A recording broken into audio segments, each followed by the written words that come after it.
आप अपने जीवन को अपनी जरूरत के हिसाब से जियो। आप अपने जीवन को दूसरों के हिसाब से मत जियो। आपको कार लेनी, आप 10 लो, लेकिन पड़ोसी के पास कार है इसलिए कार होनी चाहिए, ये बिल्कुल बेकार है। आप 1000 गज का मकान बनवाओ, लेकिन पड़ोसी का इसलिए बनवाओ, ये बेकार हो गया। सब लोग स्वाध्याय में जाते इसलिए मुझे जाना चाहिए, वो जाता, अरे वो तो देखो मैंने, वो ये कर रहा है, वो ये कर, हमें भी करना चाहिए। क्या होता है, करने तो जिसको, कोई मतलब, कोई जवाब दे रहा तुम भी देने बैठ गए, क्या मतलब इन बातों से। कोई ऐसे ऐसे ऐसे ऐसे ऐसे करना, तुम भी ऐसे ऐसे ऐसे करने लगे। अरे भैया, जिसको जैसे करना करो, तुम्हारे हृदय में आए तो तुम करना, नहीं आए तो बिल्कुल मत करना।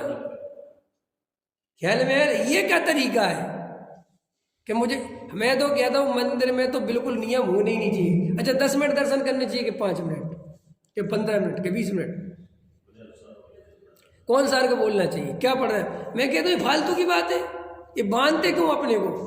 आज मेरा 5 मिनट मन लगा तो 5 मिनट खड़ा रहा। कभी मेरे को भक्ति 10 मिनट की आती तो 10 मिनट करता हूँ, कभी अर्घ बोलने के भाव आता तो बोलता हूँ, कभी नहीं बोल, मेरा कोई नियम नहीं है, मैं स्वतंत्र हूँ। आज मन कर रहा है कि भगवान को बिल्कुल दंडवत प्रणाम करना तो करना है, ना नहीं करना। अंतर समझ में आया कि नहीं आया। आज लग रहा है कि मुझे चक्कर लगाना है तो लगाना, ना नहीं लगाना, कुछ नियम नहीं।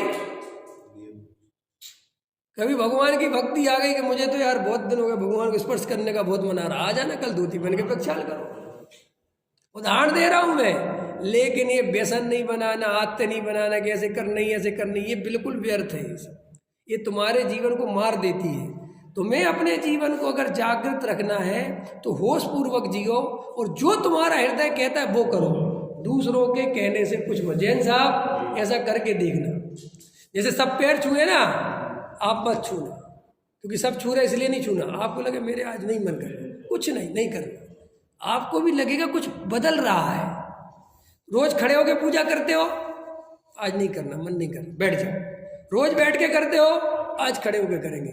हम किसी भी पंक्ति में, किसी भी पद में, किसी भी इमेज में बंधेंगे नहीं,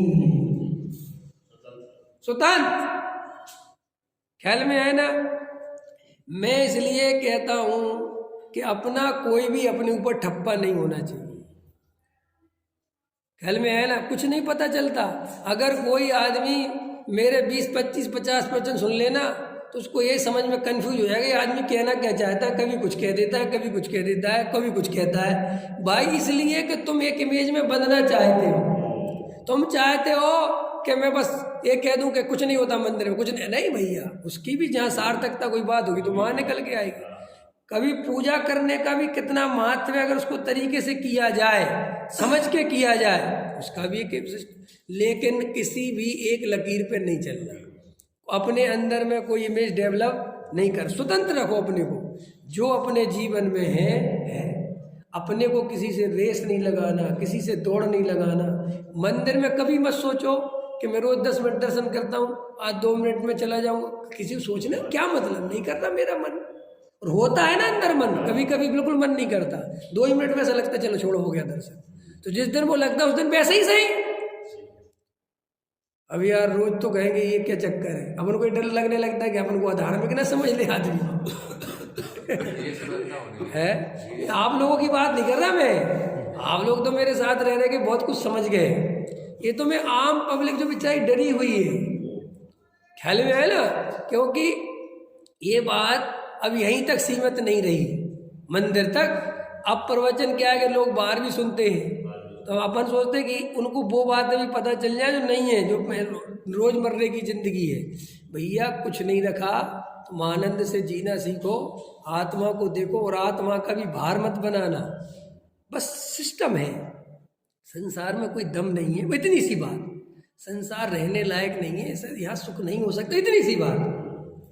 और आत्मा में सुख भरा पड़ा हुआ है, आत्मा अनंत सुखों का धारी है। क्यों, किस बात से कि पर द्रव्य से चिपकते ही तो दुख होता है, उसके छोड़ते सुख ही सुख है, काम खत्म हो गया, इतनी सी बात है।